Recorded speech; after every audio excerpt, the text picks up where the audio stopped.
చైతన్య ప్రసారం. నమస్కారం, మన ధర్మం కార్యక్రమానికి స్వాగతం. ఇవాటి మన ధర్మం కార్యక్రమంలో మన ధర్మ సందేహాలను నివృత్తి చేసేందుకు మనతో పాటు ఉన్నారు ప్రముఖ ఆధ్యాత్మికవేత్త ఆచార్య శ్రీ తాడేపల్లి పతంజలి గారు. గురుగారు నమస్కారం. నమస్కారం అమ్మా. గురుగారు, జ్యేష్ఠ మాసంలో ప్రత్యేకించి తిరుమల శ్రీవారికి జ్యేష్ఠాభిషేకాన్ని నిర్వహిస్తారు కదా, జ్యేష్ఠాభిషేకం అంటే ఏంటి? జ్యేష్ఠాభిషేకం ఇందులోనే మనకి ఆ పేరులోనే మనకు తెలిసిపోతుంది. జ్యేష్ఠ మాసంలో స్వామివారికి చేసేటువంటి అభిషేకం. అభిషేకం అంటే స్నానం అని మామూలుగా మన వ్యావహారిక అర్థంలో చెప్పుకోవటం. అయితే ఇక్కడ స్నానం చేయించేది మలయప్ప స్వామికి, మూల విరాట్కి కాదు. అది జ్యేష్ఠాభిషేకంలో మనం గమనించవలసినటువంటి ప్రధానమైనటువంటి మార్పు. మలయప్ప స్వామి అని అంటే మూల విరాట్టుని ధ్రువబేరము అని అంటారు. మలయప్ప స్వామి అంటే ఈ ఉత్సవాల సందర్భంగా, అంటే బ్రహ్మోత్సవాలు ఇలాంటివి జరిగేటప్పుడు ఊరేగించేటువంటి స్వామివారి యొక్క ప్రతిరూపాలు ఏవైతే ఉన్నాయో వాటిని మలయప్ప స్వామి, మిగతా దేవేరులు అంటారు. వాళ్ళకి ఈ జ్యేష్ఠాభిషేకంలో కార్యక్రమాలు నిర్వహిస్తారు. ఏం చేస్తారండి జ్యేష్ఠాభిషేకంలో అంటే, ఇక్కడ ప్రధానంగా జ్యేష్ఠాభిషేకంలో చేసేటువంటిది ఆ విగ్రహాలకి ఉన్నటువంటి కవచాలకి అభిషేకం చేస్తారు, స్నానం చేయిస్తారు. అంటే వాటిని శుభ్రపరుస్తారు. అంటే విగ్రహం కంటే ప్రధానంగా స్వామివారి ఒంటి మీద ఉన్నటువంటి ఆ విగ్రహం మీద ఉండేటువంటి, అంటే ఆ విగ్రహాలకి ఆయా ఉత్సవాల్లో ఏవైతే కవచాలు పెడతారో ఆ కవచాలన్నింటినీ కూడా శుభ్రం చేస్తారు. దీన్ని జ్యేష్ఠాభిషేకము అని అంటారు. ఇది మొత్తం 3 రోజుల పండగ కింద జరుపుతారు జ్యేష్ఠాభిషేకం. 3 రోజుల పండగలో చిట్ట చివరి ముగింపు. మొట్టమొదటిది ఒక కవచ అభిషేకము, తర్వాత ఏమో వజ్ర కవచ అభిషేకము, చివరికి 3వది వచ్చేసరికి స్వర్ణ కవచ అభిషేకం. ఆ 3 రకాల కవచాలని ఇక్కడ ప్రధానంగా వేదశాస్త్రంలో చెప్పబడినటువంటి మంత్రాలు ఏవైతే ఉన్నాయో ఆ మంత్రాలతోటి అభిషేకం చేస్తారు. ఏమండి, ఇక్కడ ప్రత్యేకంగా కవచాలకి అభిషేకం చేసి దానినే మనం జ్యేష్ఠాభిషేకం అని చెప్పటంలో ఏమైనా ప్రయోజనం ఉందా, ఏమైనా అంతర్నిహితంగా ఏమైనా అర్థం దాగి ఉందా అని అంటే, జ్యేష్ఠ అభిషేకము, జ్యేష్ఠము అంటే పెద్దది, పెద్దదానికి స్నానం చేయిస్తున్నావు, పెద్దదాన్ని నువ్వు శుభ్రం చేస్తున్నావు. ఇక్కడ పెద్దది ఏమిటి? ప్రధానంగా స్వామివారికి శుభ్రపరిచేటువంటిది కవచము అని చెప్పుకున్నాం. కవచాన్ని నువ్వు శుభ్రం చేస్తున్నావు. కవచము అని అంటే పూర్వకాలంలో యుద్ధం జరిగేటువంటి సమయంలో బాణాల మీద పడితే గుచ్చుకోకుండా ఉండటానికి కవచం ధరిస్తారు. మరి స్వామివారికి కూడా కవచాలకి నువ్వు అభిషేకం చేయిస్తున్నావు. అంటే స్వామివారి కవచాలకు అభిషేకం చేయిస్తున్నామనంటే అది స్వామివారికి రక్షణ అని కాదు, కవచాన్ని శుభ్రపరుస్తున్నామంటే అయ్యా మేము నీ కవచాన్ని శుభ్రపరుస్తున్నావు, కవచం ఏ రకంగా రక్షిస్తుందో నువ్వు కూడా మమ్మల్ని ఆ రకంగా రక్షించు స్వామి, మేమందరము నీ పిల్లల్లాంటి వాళ్ళం స్వామి అని జ్యేష్ఠమాసంలో మన అందరి తరపున పూజారి స్వాములు జ్యేష్ఠమాసంలో ప్రత్యేకంగా చూడండి, కేవలం అలంకరణలకి అభిషేకం కాదు, కేవలం కవచాలకి మాత్రమే ప్రధానంగా, మిగతా తడుముతారు కానీ ప్రధానంగా చేసేటువంటి అభిషేకం మాత్రం కవచాలకి మాత్రమే చేస్తారు. అంటే ఆయన నుంచి రక్షణ కోరుతూ చేసి ఆ పెద్దవారికి, ఇక్కడ జ్యేష్ఠ అంటే ఇందాక పెద్ద అని చెప్పుకున్నాం, పెద్దవాడు లోకంలో అఖిలాండ కోటి బ్రహ్మాండ నాయకుడు, మనందరికంటే కూడా పెద్దవాడైనటువంటి ఆ స్వామికి, ఆ స్వామి యొక్క కవచానికి చేసేటువంటి అభిషేకం జ్యేష్ఠాభిషేకం. గురువుగారు, ఒత్తిడిని ఎదుర్కొనేటప్పుడు ఏం చెయ్యాలి? ఛత్రపతి శివాజీ తీవ్రమైన ఒత్తిడిని ఎదుర్కొనే సమయంలో ఆయన గురువు సమర్థ రామదాసి ఏం చేశారు? ఎందుకంటే మనం కూడా లోకంలో రకరకాల సమస్యలతోటి ఒత్తిడులు ఎదుర్కొంటుంటాం. అనారోగ్యం వచ్చినప్పుడు ఒక ఒత్తిడి, ఇంట్లో సమస్యలు ఉన్నప్పుడు బయటికి చెప్పుకోలేనటువంటి ఒత్తిడి, మానసికంగా నలిగిపోతుంటాం. శివాజీ కూడా ఓసారి ఇలా నలిగిపోయాడు. మనం అనుకుంటాం భవానీదేవి అనుగ్రహంతో ఖడ్గం సాధించినటువంటి అంత పెద్ద ఆయన రాజ్య పరిపాలనలో తీవ్రమైన ఒత్తిడి ఎదుర్కొన్నాడు. ఎంతవరకు వెళ్ళిపోయిందంటే ఆయనకి, ఇప్పుడు ఆధునిక సమాజంలో కొంతమందికి నేను ఈ సంసారం చేయలేను బాబోయ్ అని ఏ రకంగా పారిపోతారో, శివాజీ కూడా నేను ఇక రాజ్యాన్ని పరిపాలించలేను బాబోయ్, ఏమి రాజ్యం రా ఇది, ఏమి సమస్యలు రా ఇవి, నా వల్ల కాదు, ఈ ఒత్తిడి నేను భరించలేకపోతున్నాను అని అనుకున్నాడు. అన్నిటికీ మరి గురువు గారు ఉంటాడు కదా, తస్మై శ్రీ గురవే నమః. గురువు గారు సమర్థ రామదాస్ గారి దగ్గరికి వెళ్ళాడు. స్వామి, నేను ఈ ఒత్తిడి భరించలేకపోతున్నాను, నాకు ఈ రాజ్యం వద్దే వద్దు అంటే, సరే ఒక పని చేయి, నేను చెప్పినట్టు నువ్వు చేస్తావా అన్నాడు. అయ్యో, మీరు చెప్పినట్టు చేయటానికేనండి మీ దగ్గర నేను వచ్చాను, నీ రాజ్యం మొత్తం నాకు ఇచ్చేసాను. మహదానందంగా తీసేసుకోండి, ఇక మొత్తం సర్వం రాజ్యం మీకు అప్పచెప్పేసేస్తున్నాను, తీసుకోండి, ఇప్పుడు నీకు ఎలా ఉంది అన్న. చాలా ప్రశాంతంగా ఉంది నాకు అని శివాజీ జవాబిచ్చాడు. అప్పుడు రామదాస్ గారు అన్నారు, నేను ఇప్పుడు రాజ్యాధికారిని కదా, నా రాజ్య ప్రతినిధిగా నిన్ను పెడుతున్నాను, రాజ్యం పరిపాలించండి. ఎంత ఎంత గొప్పవాడో సమర్థ రామదాస్ చూడండి. అంటే రాజ్యాన్ని పరిపాలించాల్సింది శివాజీనే, గురువులు కేవలం సలహాగా ఉండి మార్గాన్ని దర్శింపచేస్తారు. అప్పుడు చక్కగా శివాజీని ఇలా దగ్గరికి పిలిచి, నాన్న ఒత్తిడికి గురికాకు, నేనున్నాను కదా, ఒత్తిడికి గురికాకు, ఇప్పుడు రాజ్యం మొత్తం నాదే, నా తరపున నువ్వు పరిపాలించు, అప్పుడు నీకు ఎటువంటి ఒత్తిడి కాదు. మనం భగవంతుడి తరపున ఈ లోకంలో జీవించి ఉన్నాము, అన్నీ ఆయనే చేస్తున్నాడు. ఇది మనం నేర్చుకోవాల్సిందమ్మా. అన్నీ ఆయనే చేస్తున్నాడు, ఏదో నోటి పెదవి చివరి నుంచి వచ్చినటువంటి మాట కాదు. అన్నీ ఆయనే చేస్తున్నాడు అనేటువంటి భావనతో గనక నువ్వు ఉంటే నువ్వు ఒత్తిడికి గురి కాకుండా ఉంటావు. నేనే చేస్తున్నాను అనే భావనతోటి ఉంటే నీకు తప్పనిసరిగా ఒత్తిడి వస్తుంది. రెండింటిని ఎవరికి వాళ్ళు అనుష్ఠాన వేదాంతం కింద చేసి చూడొచ్చు. ఇదంతా భగవంతుడే చేయిస్తున్నాడు, నేను చేయటం లేదు, ఆ భావనతోటి ఉండి శివాజీ అని సమర్థ రామదాస్ జవాబు ఇచ్చాడు. రాజ్యాన్ని యథాప్రకారంగా శివాజీ పరిపాలించాడు. ఇది కూడా మనం నేర్చుకోవాలి. జీవితంలో మనం కూడా అంతా దేవుడే చేస్తున్నాడు, మనం చేయటం లేదు. అప్పుడు ఒత్తిడి నుంచి మనం దూరం అవుతాం, గుండెపోట్లు ఇలాంటివి రాకుండా ఉంటాయి. గురువుగారు, గురుపీఠానికి ఆద్యుడు వ్యాస భగవానుడు. అటువంటి వ్యాస భగవాన్ని పూజించేందుకు వచ్చేటువంటి పూర్ణిమలు సంవత్సరంలో ఎన్ని మనకు కనిపిస్తాయి? వ్యాసం వసిష్ఠనప్తారం శక్తేహ పౌత్రమకల్మషం పరాశరాత్మజం వందే సుఖతాతం తపోనిధిం. వ్యాసుణ్ణి తలుచుకుంటేనే మన ఒళ్ళంతా పులకరించిపోవాలి. అంతటి గొప్ప గురువు లేరమ్మ ప్రపంచం. ఎందుకంటే వ్యాసుడంటే విష్ణు స్వరూపాయ, వ్యాసుడన్నా విష్ణువన్నా ఒకటే. అటువంటి వ్యాసుడికి సంబంధించి మనం ప్రధానంగా సంవత్సరంలో 4 పౌర్ణమిల్లో 4 పున్నమిల్లో ఆయనకి పూజ చేయమన్నారు. వైశాఖ పౌర్ణమి, ఆషాఢ పౌర్ణమి, కార్తీక పౌర్ణమి, మాఘ పౌర్ణమి. సంవత్సరంలో వచ్చేటువంటి ఈ 4 నెలల్లో ఉన్నటువంటి ఆ 4 పౌర్ణమి తిథుల్లో వ్యాస పూజ చేయమన్నారు. వ్యాస పూజ చేయటం అంటే ఏంటండి? ఆయన ఫోటో ఏదన్నా, ఇప్పుడు మన వాడు ఏదన్నా హాయిగా అంతర్జాలంలో దొరుకుతున్నాయి కదా, ఏదో ఒక ఫోటోని డౌన్లోడ్ దిగుమతి చేసుకొని చక్కగా మన గదిలో పెట్టుకొని పూజ చేయమంటారా? అది కాదు నాయన. వ్యాస పూజ చేయమంటే దానికి అర్థం ఏంటంటే, వ్యాసుడికి సంబంధించినటువంటి గ్రంథం మహాభారతం లేదా భాగవతం లేదా పురాణం, ఇలా వ్యాసుడు రచించినవి చాలా ఉన్నాయి. అందులో ఆ పౌర్ణమి తిథి, మిగతా రోజుల్లోనూ రోజు చదవాలి, కనీసం పౌర్ణమి తిథి నాడైనా సరే ఆ నీకు నచ్చినటువంటి ఆ గ్రంథాల్లో ఏదో ఒక గ్రంథం తీసి ఒక ఘట్టాన్ని చదివి, ఆహా వ్యాసుడు ఎంత గొప్పగా రాశాడు ఈ ఘట్టాన్ని అని పొంగిపోతే దానిని అక్షర పూజ అంటారు. వ్యాస భగవానుడు సంతోషిస్తాడు. ఎందుకంటే భారతం రాసిన తర్వాత చేతులు పైకెత్తి ఆయన నెత్తి నోరు బాదుకొని చెప్పాడు, నేను ఇన్ని చెబుతున్నాను, ఎవరు లోకంలో ధర్మాన్ని పాటించటం లేదు అని. వృద్ధబాహుర్ అన్నాడు, చేతుల్ని పైకెత్తి అరుస్తున్నాను, ధర్మాన్ని పాటించండి, అది మిమ్మల్ని రక్షిస్తుంది అని. కాబట్టి మన ధర్మం ఆయన రాసినటువంటి గ్రంథాన్ని చదవాలి. ఆ చదివినటువంటి దాంట్లో ఏదైతే ధర్మం ఉన్నదో దాన్ని మనం ఆచరించాలి. సాధ్యమైనంత వరకు మన ఇంట్లో ఉన్నటువంటి వాళ్ళని, మన సమాజంలో ఉన్నటువంటి వాళ్ళని ఆచరింప చేయగలగాలి.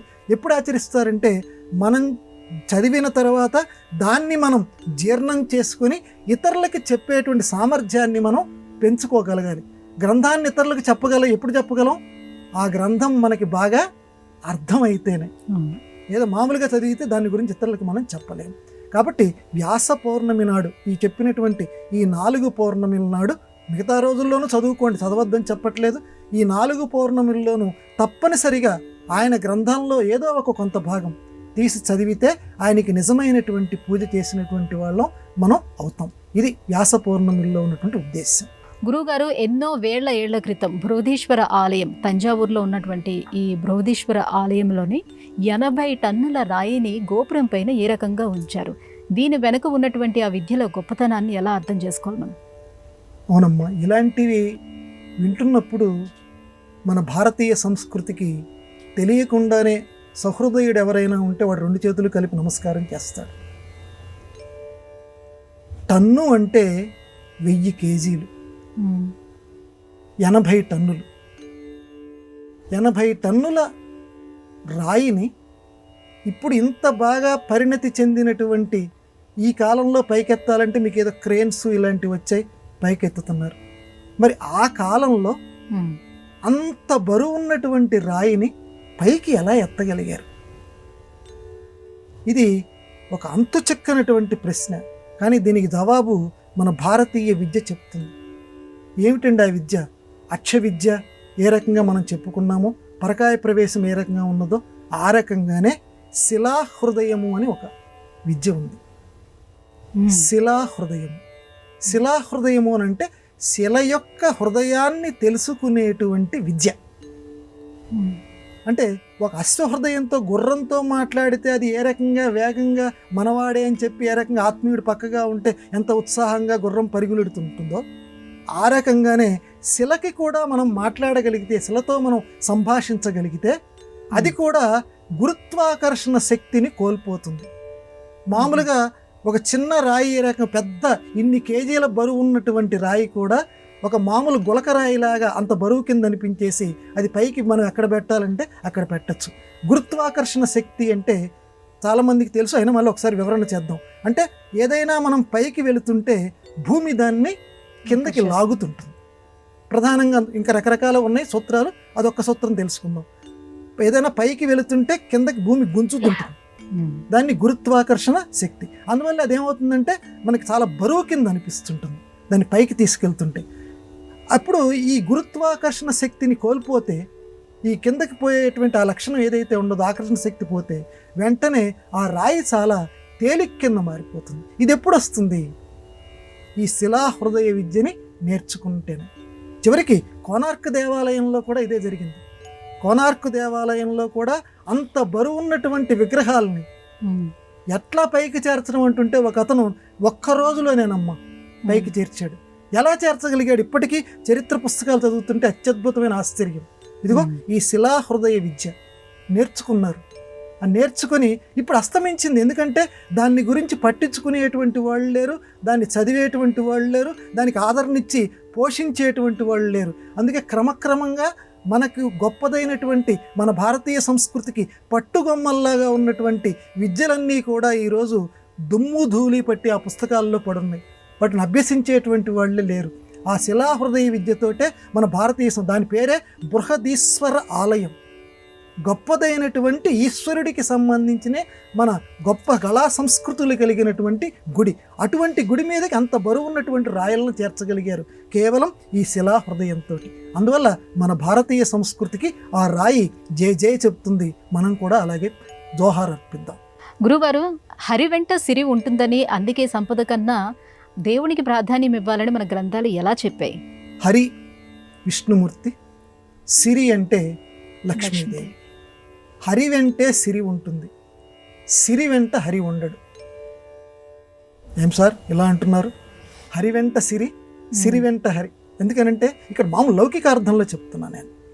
సిరి అంటే డబ్బు, హరి అంటే దేవుడు. ఆ రకమైన ప్రతీకాత్మకంలో చెప్తున్నా. దేవుడు వెంట డబ్బు ఉండాలి, డబ్బు వెంట దేవుడు ఉండడు. అది ఈ హరి వెంట సిరి, సిరి వెంట హరి అనే దాంట్లో అర్థం. ఇది మనకి ప్రతీకాత్మకంగా భాగవతం మనకు చెప్పింది. ఎట్లా అంటే ఆ గజేంద్రుండి ఆ మొసలి తనని పట్టుకున్నప్పుడు ప్రార్థన చేస్తాడు శ్రీహరికి.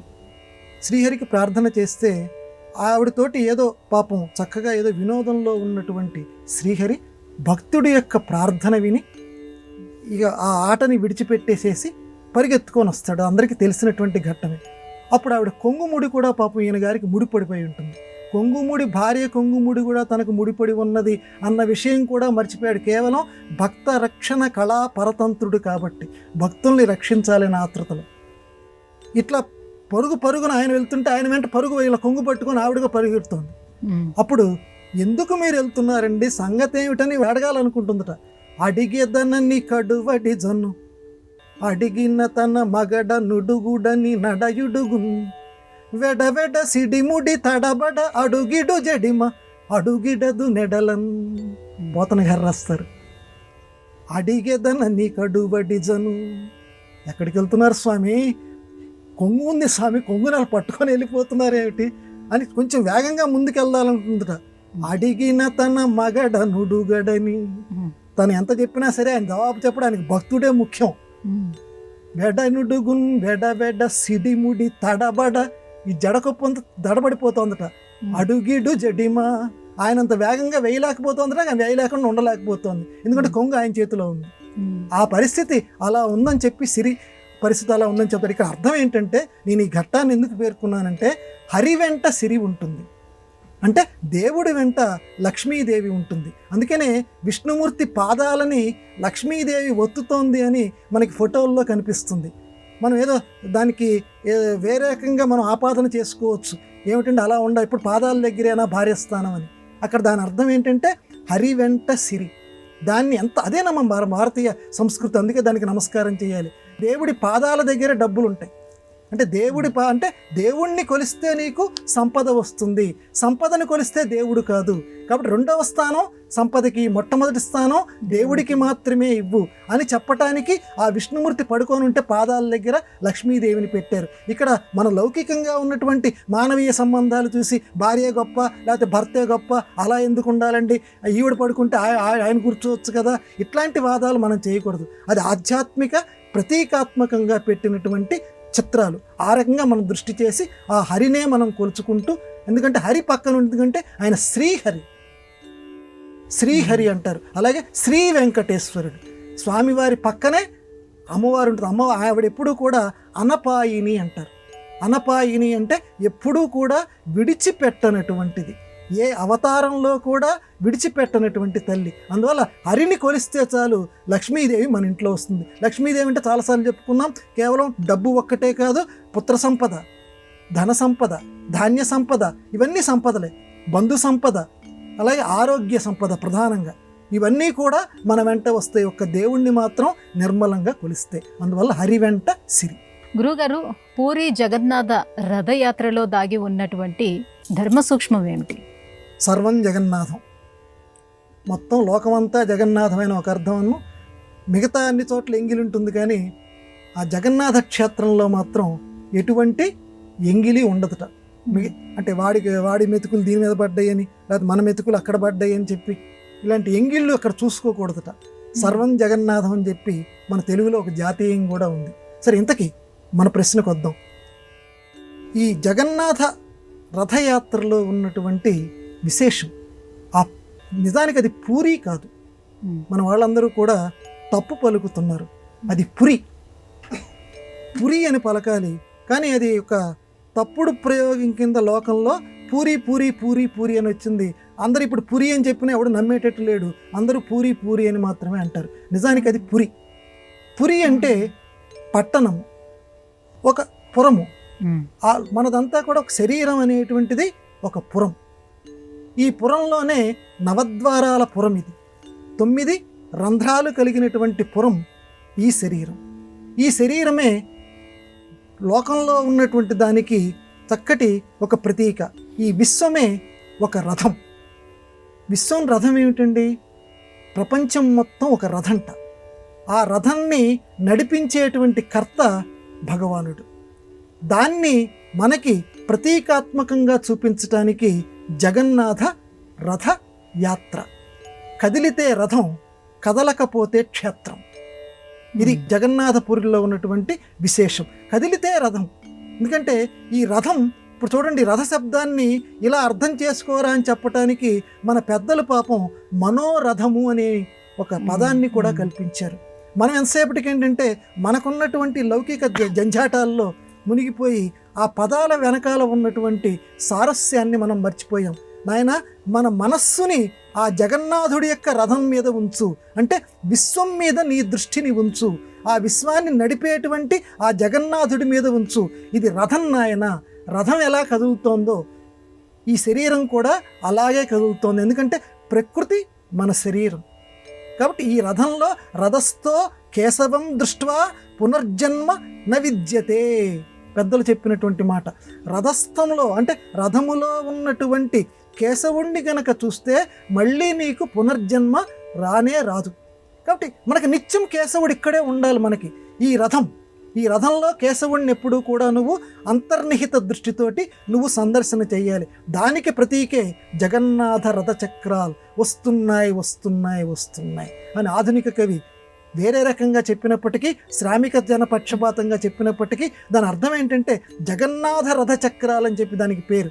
ఆ విశ్వాన్ని తనలో నింపుకొని, ఒరే విశ్వాన్ని నీలో చూడు, నీలో విశ్వాన్ని చూడు అని ప్రతిబోధన మనకు చేయటానికి, నన్ను ఎప్పుడు నువ్వు గమనిస్తుండు అని చెప్పటానికి ఆ జగన్నాథుడు సుభద్రతోటి ఆ బలరాముడితోటి కలిసి మన విహారం చేస్తూ ఉంటాడు. ఒకరి రథం పేరు నందిఘోషం అని పేరు, ఒకరి రథం పేరు తాళధ్వజం అని పేరు. ఇలా రథాలకు రకరకాల పేర్లు పెట్టుకొని ఒకటా రెండా జగన్నాథ రథక్షేత్రాన్ని గురించి వివరణ చేసుకుంటే అంతుపట్టనటువంటి వింతలు.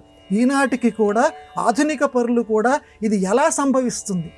ఎందుకంటే ఒక రథయాత్ర పూర్తయిపోయిన తర్వాత ఆ విగ్రహాలని ఒకచోట మళ్ళీ పూడ్చిపెడతారు శాస్త్రోక్తంగా చేసి, మళ్ళీ కొద్ది రోజుల తర్వాత చూస్తే అది అక్కడ కనిపించవు. ఇట్లా 1-2 కాదమ్మా. అలాగే ఆ విగ్రహాలని తయారు చేయటానికి కొట్టుకొని వస్తుంది ఒక చెక్క. ఎక్కడి నుంచి వస్తుందో ఎవరికి తెలియదు. ఇప్పటికి కూడా జరుగుతున్నటువంటిదే. ఇలాగా జగన్నాథ రథక్షేత్రంలో మన కంటికి కనిపించేటువంటి చాలా వింతలు, అంతుపట్టనటువంటి వింతలు ఉన్నాయి. ప్రతీకాత్మకంగా మాత్రం ఇది రథస్థం. రథాన్ని మన శరీరంతో పోల్చుకొని రథంలో ఉన్న స్వామిని చూడటానికి రథాన్ని కదిలిస్తూ ఉంటాడు చైతన్యధారి, ఆయన సందర్శన చెయ్యి అని చెప్పడానికి జగన్నాథ రథయాత్ర. గురుగారు, దీపేనా సాధ్యతే సర్వం అంటే దీపంతో ఏదైనా సాధ్యం అని చెప్పడంలో అంతరార్థం ఏంటి? అది ఏ రకంగా సాధ్యం అవుతుంది? దాన్ని ఎలా మనం సమన్వయం చేసుకోవాలి? దీపేన సాధ్యతే సర్వం.